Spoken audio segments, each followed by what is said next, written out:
اولم یسیروا فی الارض، کیا وہ نہیں چلے پھرے زمین میں، فینظروا، پس وہ دیکھتے، کیف کان عاقبۃ الذین کانوا من قبلہم، کیسا انجام ہوا ان لوگوں کا جو تھے ان سے پہلے، کانوا ہم اشد منہم قوۃ وآثارا فی الارض، تھے وہ زیادہ سخت ان سے قوت کے لحاظ سے اور زمین کے نشانوں کے لحاظ سے۔ فَأَخَذَهُمُ اللَّهُ بِذُنُوبِهِمْ، پس پکڑ لیا ان کو اللہ نے ان کے گناہوں کی وجہ سے،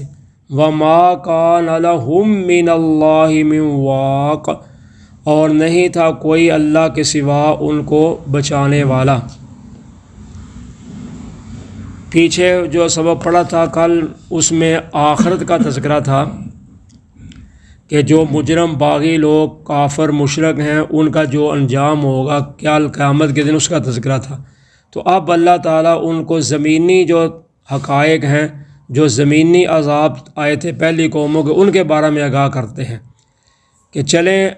آخرت تو بعد میں آئے گی، جو جیسے یہ کہتے ہیں وہ تو آئے گی ایک دن، تو کم از کم جو ہاں یہ رہ رہے ہیں ادھر ہی دیکھ کر یہ عبرت حاصل کر لیں۔ تو اللہ تعالیٰ فرماتے ہیں کیا یہ مکے والے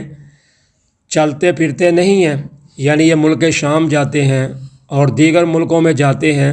تو کیا یہ ادھر جا کر یہ دیکھتے نہیں ہیں کہ ان سے جو پہلے تھے ان کا کیسا انجام ہوا، حالانکہ وہ ان سے قوت کے لحاظ میں، طاقت کے لحاظ میں بھی زیادہ تھے، اور زمین کے نشانوں کے لحاظ سے، نشانوں سے مراد ہے یادگاروں کے لحاظ سے، یعنی ان کے مکان پختہ تھے، ان کے بلڈنگیں جو تھی وہ بہت مضبوط تھیں، یا پھر ان کے جو جائیداد تھی وہ بہت زیادہ تھی، تو طاقت اور زمین کے لحاظ سے وہ ان سے مکے والوں سے زیادہ سخت تھے، لیکن اس کے باوجود اللہ تعالیٰ نے ان کو پکڑ لیا۔ تو جب اللہ نے ان کو پکڑا تو کوئی ان کو بچانے والا نہ ہوا اللہ سے، تو یہ کیا ہے، یہ بھی کچھ بھی نہیں ہے۔ تو اس لیے اللہ تعالیٰ فرماتے ہیں ہم اگر ان کو مہلت دے رہے ہیں تو یہ سمجھتے ہیں کہ ہمیں کوئی پوچھنے والا نہیں ہے، یہ بات غلط ہے، ان کو زمین میں چل پھر کر دیکھ لینا چاہیے کہ پہلوں کا کیا انجام ہوا ہے، تو اگر اللہ ان کے ساتھ کر سکتا ہے تو ان کو بھی کر سکتا ہے۔ تو وجہ صرف یہ تھی مین، جو پہلے بھی کئی دفعہ بیان ہو چکی ہے، کہ نبی اکرم صلی اللہ علیہ وسلم چونکہ مکہ میں رہتے تھے تو اللہ تعالیٰ کا یہ وعدہ تھا کہ جب تک آپ ان میں موجود ہیں اس وقت ہم ان پر عذاب نہیں بھیجیں گے۔ ذالک بأنہم کانت تأتیہم رسلہم بالبینات، یہ اس لیے تھا کہ جب آتے تھے ان کے پاس ان کے رسول واضح دلائل کے ساتھ یا لاتے تھے، فکفروا، تو وہ انکار کرتے تھے، فأخذہم اللہ، پس پکڑ لیا ان کو اللہ نے، انہ قوی شدید العقاب، بے شک وہ طاقتور ہے اور سخت ہے عذاب والا۔ تو اللہ تعالیٰ فرماتے ہیں ان کا قصور کیا تھا، جو ان سے پہلے لوگوں کو ہم نے پکڑا، ان کا قصور یہ تھا کہ جب ان کے پاس ان کے رسول واضح دلائل لاتے تھے، معجزات، یعنی جو وہ خود لاتے تھے یا یہ مطالبہ کرتے تھے، تو اللہ تعالیٰ کی طرف سے وہ واضح دلائل لے کر آتے تھے، معجزات، تو یہ انکار کر دیتے تھے۔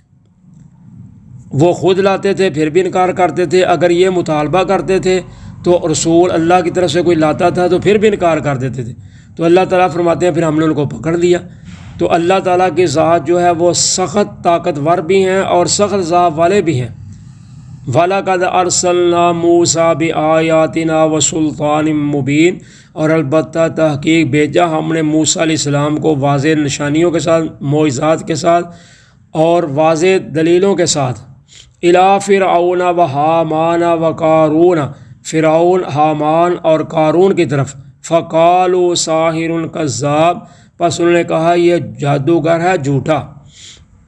تو اللہ تعالیٰ فرماتے ہیں ہم نے موسیٰ علیہ السلام کو بھی بھیجا۔ پہلے تو اللہ تعالیٰ نے عام بات کی ہے تمام رسولوں پیغمبروں کی جو نبی اکرم صلی اللہ علیہ وسلم سے پہلے تشریف لائے تھے، تو اب چونکہ موسیٰ علیہ السلام کا وقت جو زیادہ قریب تھا، تو ویسے بھی موسیٰ علیہ السلام کے جو حالات ہیں قوم کے، فرعون کے ساتھ، وہ بہت زیادہ طویل ہیں۔ اس نے انا ربکم الاعلیٰ کہا ہوا تھا اپنے آپ کو فرعون نے، تو یہ چونکہ نبی اکرم صلی اللہ علیہ وسلم کے زمانہ کے قریب تر تھا، واقعہ تھا، تو اس لیے اللہ تعالیٰ نے اس کو پھر اسپیشل علیحدہ طور پہ بیان کر دی ہے۔ تو اللہ تعالیٰ فرماتے ہیں جب ہم نے موسیٰ علیہ السلام کو واضح دلائل کے ساتھ، واضح دلائل کیا تھے کہ موسیٰ علیہ السلام جو اپنا دایاں ہاتھ تھے سے وہ بغل کے نیچے رکھ کے باہر نکال دیتے تو وہ چمکنے لگ جاتا تھا، اور اسی طرح وہ جو ان کی سوٹی تھی، لاٹھی جو جس کے ساتھ بکریوں کو وہ ہانکتے تھے، تو اس کو جب انہوں نے پھینکا تو وہ سانپ بن گیا۔ اور دوسرے نمبر پر اللہ تعالیٰ نے اور بھی ان کو 9 معجزات دیے تھے جو پیچھے ہم سورہ الاعراف میں پڑھے ہیں۔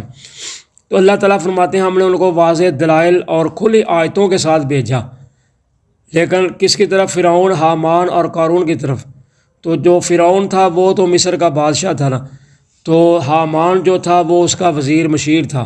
تو قارون جو تھا ویسے ہی مالدار آدمی تھا، وہ اپنے مال پہ متکبر تھا، تو یہ اپنی چودر پہ بادشاہت پہ تھا، تو حامان جو تھا وہ اس کا وزیر تھا۔ تو اللہ تعالیٰ فرماتے ہیں ہم نے فرعون، حامان اور قارون کی طرف ان کو بھیجا، تو انہوں نے کہا یہ تو جادوگر ہے جھوٹا، حالانکہ ان کو پتہ تھا کہ موسیٰ علیہ السلام جادوگر نہیں ہے، کیونکہ انہوں نے دیکھ لیا تھا موسیٰ علیہ السلام کو کہ یہ جادوگر نہیں لگتا، کیونکہ جادوگر تو ادھر مصر میں بہت زیادہ پہلے ہی رہتے تھے۔ تو ان جادوگروں سے آج تک تو نہ کہہ سالی جب پڑتی تھی دور ہوتی تھی، کوئی بھی عذاب آتا تھا تو ان سے وہ چارہ کار چلتا ہی نہیں تھا۔ فرعون آخر کار موسیٰ علیہ السلام کو کہتا تھا کہ تو دعا کر،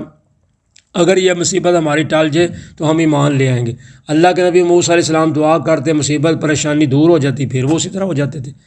تو ان کو پتہ تھا کہ ہمارے جادوگر جو ہیں وہ تو کچھ کر ہی نہیں سکتے، وہ تو ناکام ہیں۔ تو اسی طرح ان کو پتہ تھا کہ اس کے پیچھے کوئی طاقت ہے، موسیٰ کے پیچھے کوئی غیبی، یہ جادوگر نہیں ہے۔ اگر جادوگر ہوتا تو پھر ہمارے پاس تو بہت زیادہ جادوگر ہیں، تو اس لیے ان کے پاس یہ ہے نہیں تھا، لیکن چونکہ ان کا معاشرے میں 40 جادو رہا تھا زیادہ، اس لیے انہوں نے موسیٰ علیہ السلام پر بھی یہ الزام لگا دیا کہ یہ جادوگر ہے۔ جزاکم اللہ خیر۔